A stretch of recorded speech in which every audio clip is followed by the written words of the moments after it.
Before you go any further, pause for a moment and take a deep breath, because what you're about to hear may confirm something you've been feeling for a long time. There are people in your life right now that God is quietly, gently telling you to walk away from. Not because you're a bad person, and not because you don't care, but because staying connected to them is slowly draining your strength, disturbing your peace, and pulling you away from the life God has prepared for you. And the hardest part is this: you may still love them, but love is not always a reason to stay. So be honest with yourself as you listen, because there are people you've been holding on to that God has already asked you to release. Number 1.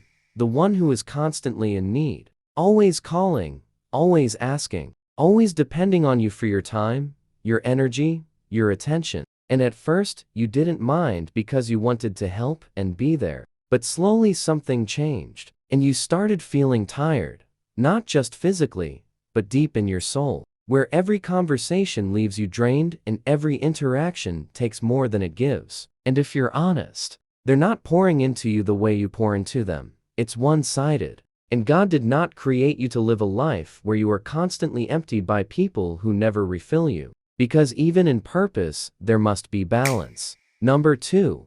The manipulator. The one who doesn't always look harmful. In fact, sometimes they seem kind and even loving, but underneath it all they control through confusion, twisting your words, making you question yourself, and using guilt to get what they want. And over time, you begin to lose yourself, second-guessing your thoughts, doubting your decisions, feeling unsettled, confused, and emotionally tired. But God is not the author of confusion. He doesn't lead through pressure. He leads through peace and truth. So when someone constantly leaves you feeling mentally trapped, that is not a connection you are meant to keep. Number 3. The one who slowly pulls you away from God. And it didn't happen all at once. It was gradual. You used to pray more. You used to feel connected. You used to have peace. But now something feels off. You're distracted, spiritually weaker, less focused on the things that once mattered. And deep down, you know when it started. Because not every connection is sent to elevate you.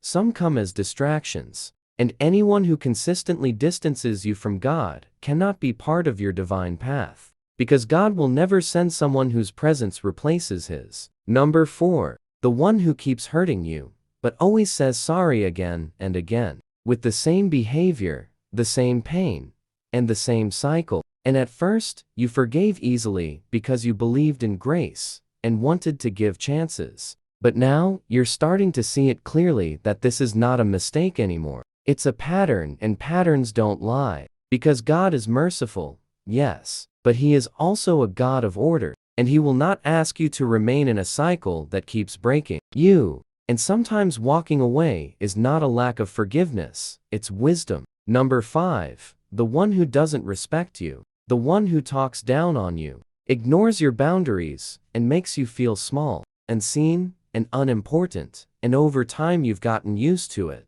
But you were never created to be treated that way. Because you are made in God's image, which means your life has value, your voice has value, and your presence has value. So anyone who constantly dishonors you is not aligned with how God sees you. And God will never bless what continuously disrespects you. So listen carefully. Walking away is not weakness. Sometimes it's obedience. Sometimes it's protection. And sometimes it's the only way for God to take you where you're meant to be. Because not everyone is meant to stay in your life forever. Some people are only there for a season, and when that season ends, holding on to them will only hold you back. So stop fighting what God is trying to remove and stop chasing what God is cutting off, and trust Him. Because what He has prepared for you will never require you to lose your peace just to keep it.